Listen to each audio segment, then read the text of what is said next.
Guys, before we go get one of my guests, very interesting guests, guys, I would like to share something. Guys, I would like to announce that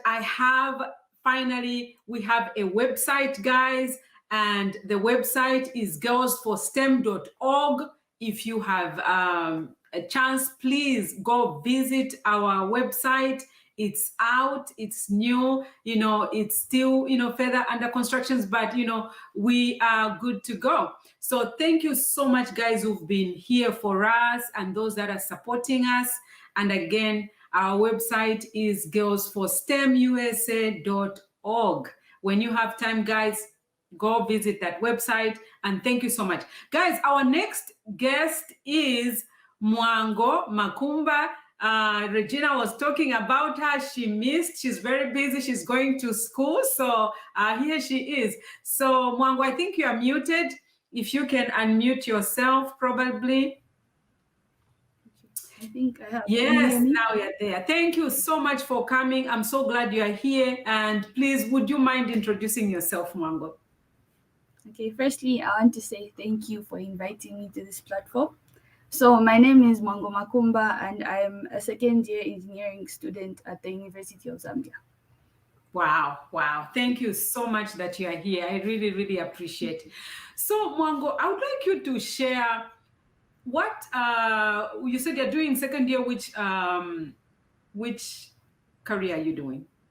I'm doing engineering. So because I'm still in second year, I'm yet to specialize. So right now I'm doing a general program which has a bit of everything. Okay. But wow, that's hopefully really I want to specialize into electrical and electronics engineering. Okay, that's really interesting. So, MWANGO, how did the STEM career start when you were growing up? How did it start? Could you take us back with our viewers? How did you start this career? Are you the only one first generation to do engineering? Or did your parents discuss, or did they provide that environment? Could you share with my viewers how it started? Okay, so for me, yes, in my family, I'm the first engineer and obviously the first woman engineer. And in the beginning, I wasn't really exposed to this. I loved maths and science, but then the only career I knew was medicine. So for a long time, I thought I wanted to do medicine. During careers day, I'd always be in a lab coat with a stethoscope. But then towards the end, right before I left primary, I got exposed to different things, like stuff that's nothing to do with medicine.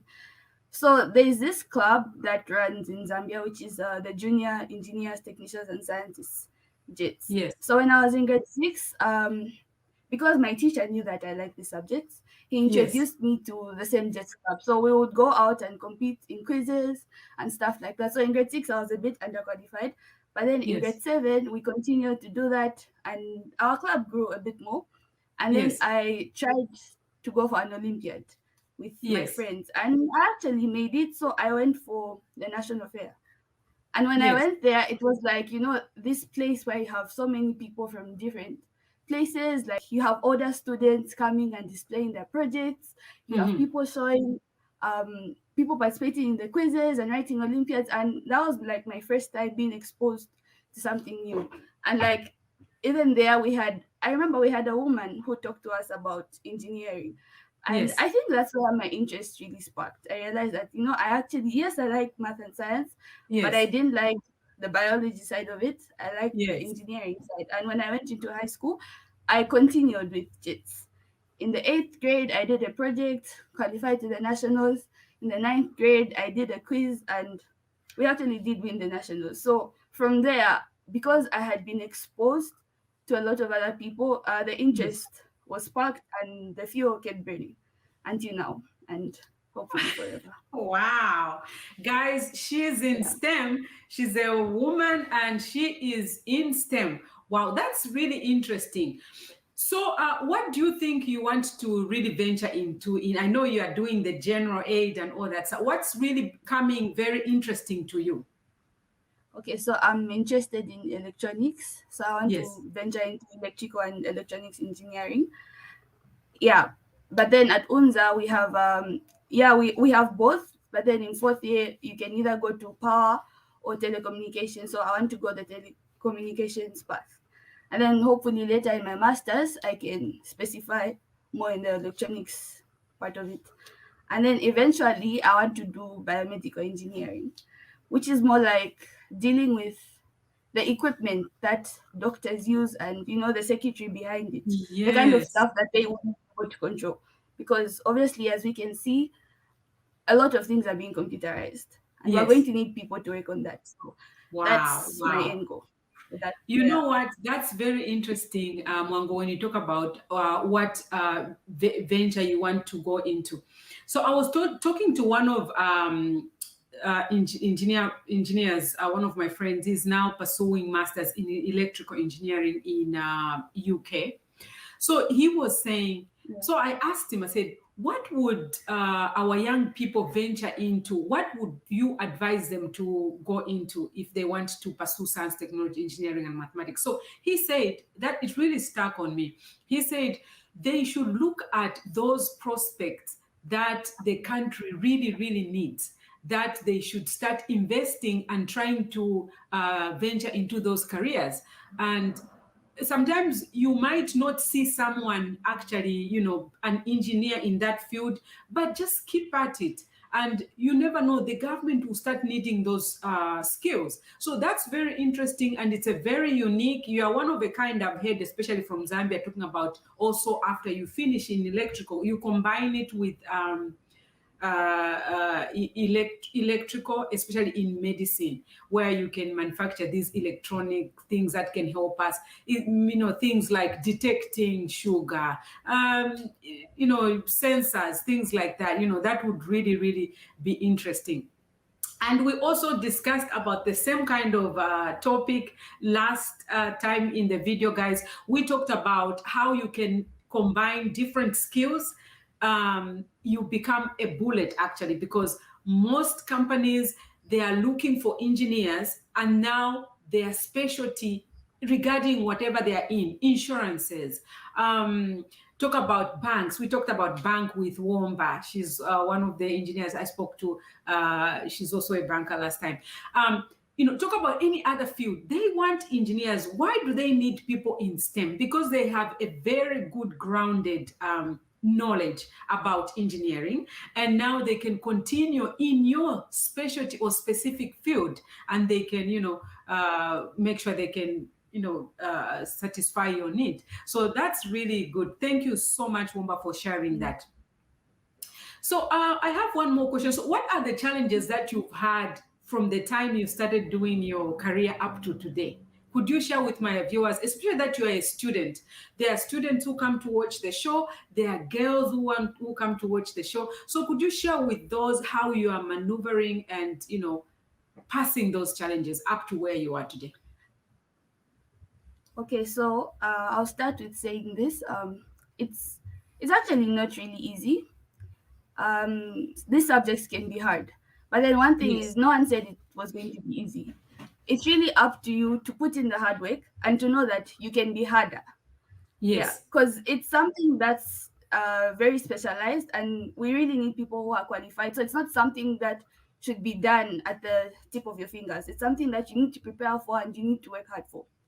I can also say working alone is not something that you should do, because we Yes. really need each other. So you really need to put yourself out there, find a good group of people who you can help, because as you help other people, you end up helping yourself. Then for girls, you are going to face a lot of people saying different things. Sometimes it can be in the small conversations that people have, they would downplay you, but then you really have to know what to pay attention to. You have to know that a lot of people are not upgrading their minds to the new things that are happening in the world, especially in our country, Zambia. It's not common to see women in such positions. It really isn't. Some of us are privileged to have grown up seeing this, but some other people do not know that, and you have to be ready for people downplaying you, and you just have to prove yourself. You don't really have to talk back. Sometimes even just your grades are enough for people to believe in I you, because a like lot of it, people are going Manga. to I love you're your going to say a lot thinking. of things. But then, Yes. yeah, they're going to say a lot of things. Some people automatically think that, okay, she's a girl, so she can't really do this. No, she's weak. So it's really up to you to be strong. Yes. Your mental health is very, very important. You Very really need to important. invest in it because a lot of things can push you down. Mm-hmm. So you really have to be confident in yourself, believe in yourself, and know what you're doing. Even if you fail, get back up. Use that as a strong foundation to bounce back to higher heights. Don't give up. It's not going to be the easiest road, but then there is a light at the end of the tunnel. So yeah, I think that's what I can see. Wow, wow. You actually nailed it, Mwango. That's excellent. Guys, she just went through to explain how, as a female, you face challenges and how you can, go through those challenges. I've always shared how my challenges were. Sometimes, especially when you're put in two groups, I remember you are so scared. You don't know how to ask that, I want to be part of the group, especially the boys are they've grouped up themselves, and boys have got their own language. You know what they say? Oh, yeah, I'm gonna be there. I always say that. But women, you are scared. How should I go approach that group? But you just have to be very encouraged and just go there and just say, I would like to be part of this group. And you can tell them what you're going to bring to the table. And also, grades speak louder, because sometimes people would think, oh, why do we need her? But until they see your grades. But it's not about grades. Even if you're not doing so well, you still have to keep pushing. Just go there, you get yourself familiar with whatever they are doing, and you continue that way. Wow, thank you so much, Mango. That was really great, especially for students watching. Guys, she's very determined. So where do you get that drive, Mango? I see there's a drive in you that someone can't stop. Where do you get that drive? I think it's from my past. You know, I don't know if you've heard of the cookie jar effect. It's like when you do certain things in the past that inspire other people, you Uh-huh. you leave a group of people looking up to you. So Yes. you have a lot of people that are seeing you and wanting to be like you and are being inspired by you. So it just pushes you to keep going forward because there's Yes. a lot of people that are depending on you. And also just the idea of being comfortable and independent. Mm-hmm. Like for a woman, it's very important for you to be independent for many reasons. So just the idea of knowing that you are secure and you can take care of yourself is, for me, it's very important, and it pushes me to work harder. And also just working hard for my family, and Mm-hmm. even just for feeling proud of yourself, having something to your name, something that you've genuinely worked hard for, it keeps me going. And also Wow. just loving what you do. I think it's very important to love what you do because you're not being forced. It's something that comes out of your passion. Even if you're not getting as much money, you're happy because you're doing what you love. You're waking up every day, going to work to do something that makes you happy and not something that you dread. So I think Yes. that keeps me going. Wow. Wow. That's really, really powerful. Thank you so much. So, you know how there are people who are privileged, underprivileged. For example, I'm here in United States. Even here in United States, there are people. There are places that they are underprivileged. Also, in Zambia too, there are places that are privileged and underprivileged. So, what would you say to girls growing up in those areas? How can they be like you? I feel like you just have to put yourself out there. You really just have to go for the opportunities. Opportunities don't just come running to you. Um, Yes. Hopefully, the expansion of the same Jets Club has gone even in the rural areas. But then there's programs like this. Sometimes when you just hear that there's something happening here, take yourself there. Especially now that we have a new ministry, hopefully we're going to see more projects Mm. happening both in the urban and the rural areas. I think it's really important to put yourself out there and to participate. Don't just Yes. sit behind. Take whatever opportunity you have to talk to people, meet new people, Mm-hmm. network. Like just Yes. put yourself, believe in yourself. It really doesn't matter where you come from. Mm-hmm. What Mm-hmm. matters is where you're going. So even if you come from a background where you've never heard of these things, you'll be the first one to do it. And you'll set a light for everyone else behind you. So yeah, really put Oh yourself my out there. No one's God. going to force you to get up. Participate. because these Yes. opportunities really are there. There's so many people who've risen to high ranks because of Mm-hmm. participating in clubs Yes. and being involved. Ask questions. Ask a lot of Mm-hmm. questions. Yes, I'm one person who asks a lot of questions. So for the teachers, they may know of these opportunities, even just like even watch things like this. The way Regina talked about her program, find more. Go onto the internet. You can go on LinkedIn, inbox her, and ask her how you can join her network. I really think it's important to put yourself out there and just show yourself to people, and the opportunities will come. Wow, wow, wow.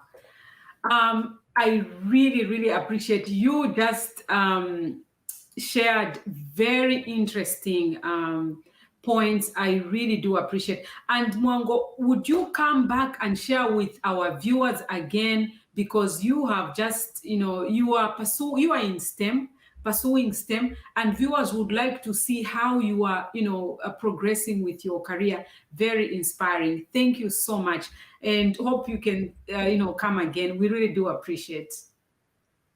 I would love to. Thank you. Thank you so much. Keep watching Mango. Wow, that was Mango, guys. She's a student at University of Zambia pursuing electrical engineering. And oh my God, we just enjoyed her passion, her drive, guys. It's amazing. So thank you so much.